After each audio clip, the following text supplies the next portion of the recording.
días, tardes a todos y muchísimas gracias, Baltasar. Yo me ciño a la pregunta con la que arranca esta mesa, si los medios de comunicación son responsables del deterioro de la justicia, y yo le he añadido perspectiva desde la justicia. El deterioro de la justicia, el único responsable es la justicia y todos aquellos que realizan, contribuyen, colaboran o de alguna manera impactan en el quehacer cotidiano de la justicia. Los medios de comunicación pues son buenos y malos, son responsables e irresponsables, son objetivos o no, y en función de esta doble posibilidad pueden contribuir o no a la justicia. El día 2 de julio de 1888, en la calle Fuencarral, en el número 109 de una casa de pisos de la calle Fuencarral, en Madrid, en el piso segundo se oyeron gritos. Se había cometido un crimen que fue conocido después como el crimen de la calle, el crimen de Fuencarral. Fue un crimen que tenía todos los componentes para generar mucho interés en la gente. Una señora, Luciana Acomodada, apareció muerta con varias cuchilladas en el pecho, con un trapo que la cubría lleno de gasoil, y alguien había intentado quemarla. En la habitación de al lado, un perro grandísimo aparecía narcotizado junto a Higinia. Higinia era la persona, la asistenta de Luciana. Y esto dio lugar a el ejercicio por primera vez de los medios de comunicación de la acción popular. Pero no solamente la primera vez que se ejercitaba por un medio de comunicación la acción popular, sino que era la primera vez en España que se ejercía la acción popular. Hasta entonces había sido siempre el Ministerio Fiscal. Y se realizó o se ejerció esta acción que recogía nuestra Ley de Enjuiciamiento Criminal de 1882. 35 directores de periódico se reunieron y decidieron ejercer esta acción popular. Y tenía dos caras, por eso partía yo diciendo de lo bueno y lo malo. Tenía dos caras. ¿Por qué querían ellos estar dentro del procedimiento? Estos 35 medios de comunicación que entregaron la dirección penal a Francisco Silvela y luego pasó a ser Ruiz Jiménez. Bueno, ellos decían que por transparencia, porque os cuento, porque el caso era realmente complicado. Esta señora que muere, dicen que tenía una vida un poco alegre. Tenía un hijo que era Varelita.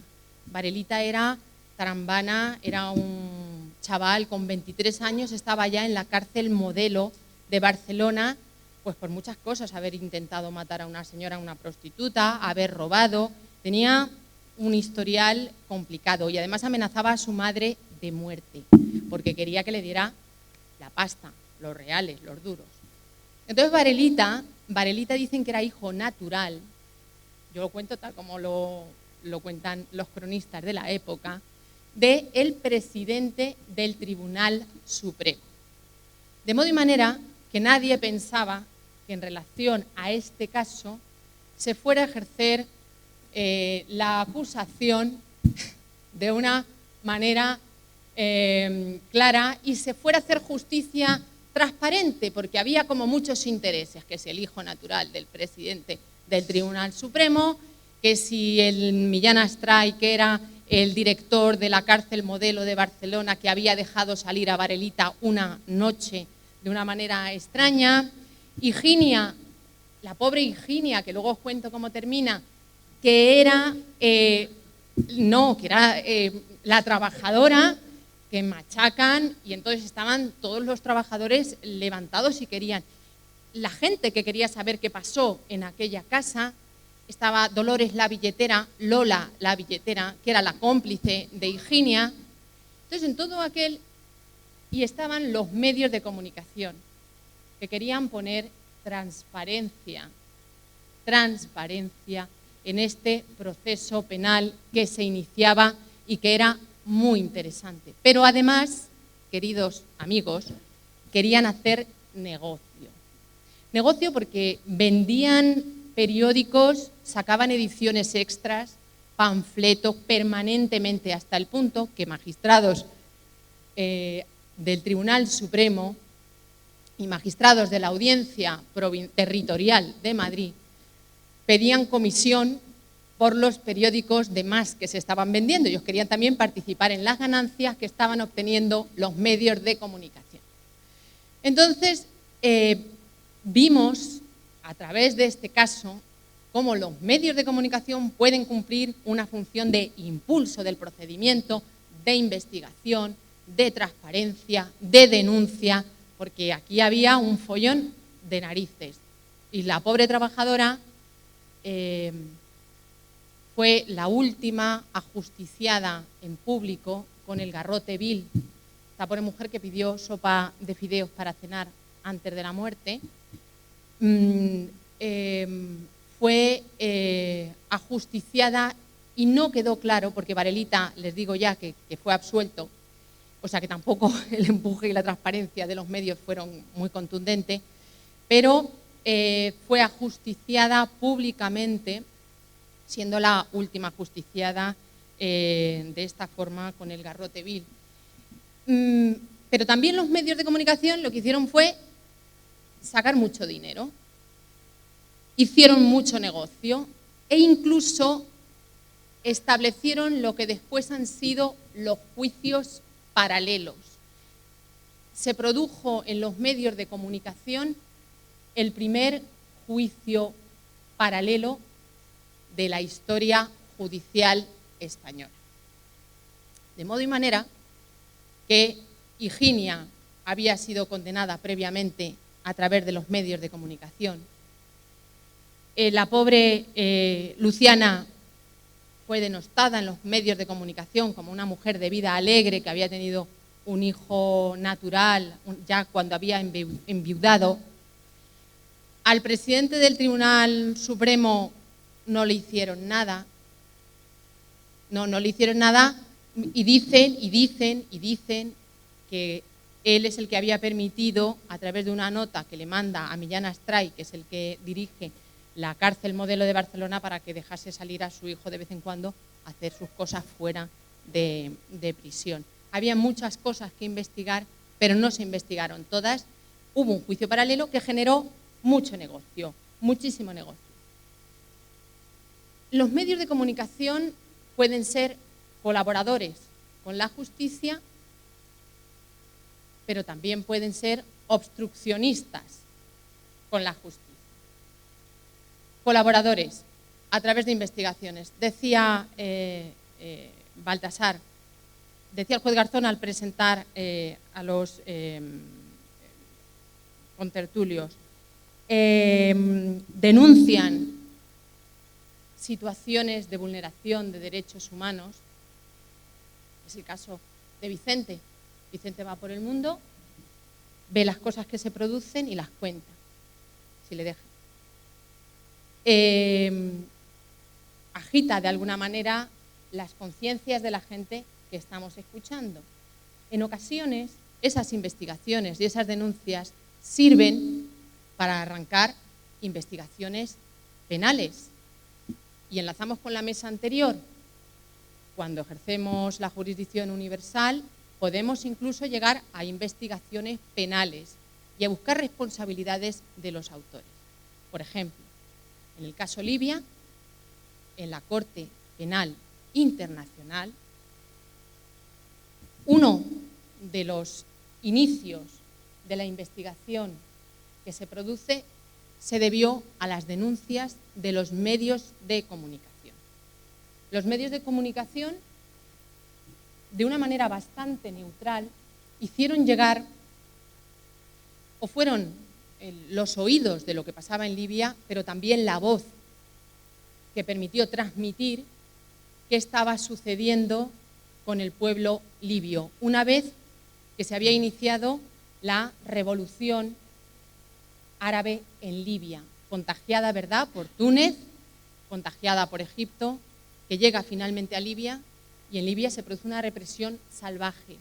Lo primero que hacen los dirigentes en Libia fue silenciar a los medios de comunicación. Pero este silencio no fue absoluto, permitió filtrar lo que sucedía.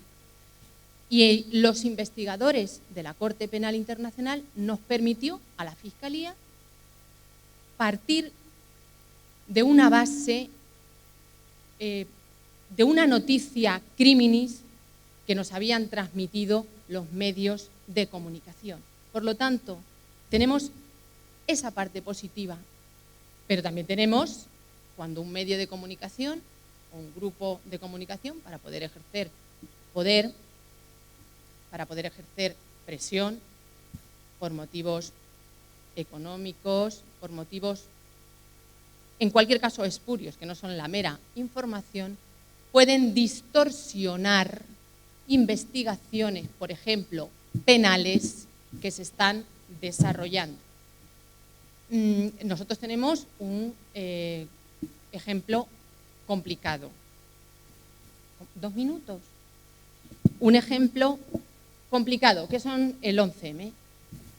El 11M, la investigación de los atentados de los trenes en Madrid, después de la inicial confusión que duró exactamente 2 horas, a primera hora de la mañana de aquel jueves 11 de marzo, al cabo de las 2 horas de la mañana, prácticamente la gente que estábamos dedicados a la investigación del terrorismo y en la Audiencia Nacional se descartó la autoría de ETA. Prácticamente, no de manera absoluta, pero prácticamente.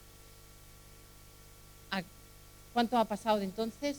Del año 2004, ¿qué estamos en el 12? 8 años. 8 años.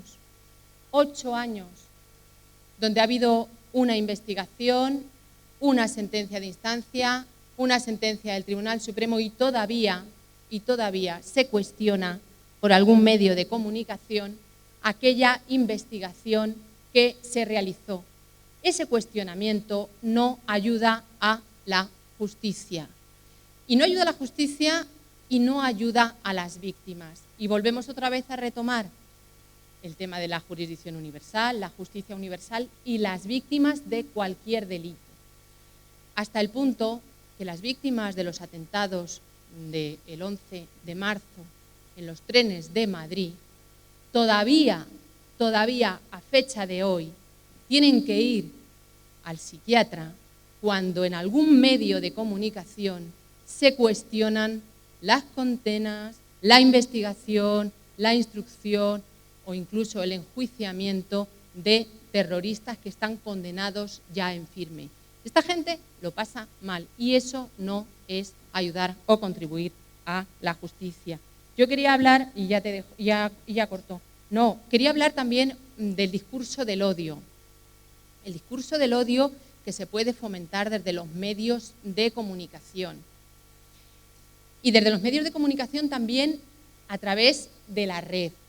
Y quiero que nos pongamos un año atrás y que nos vayamos a Noruega y nos situemos en Oslo.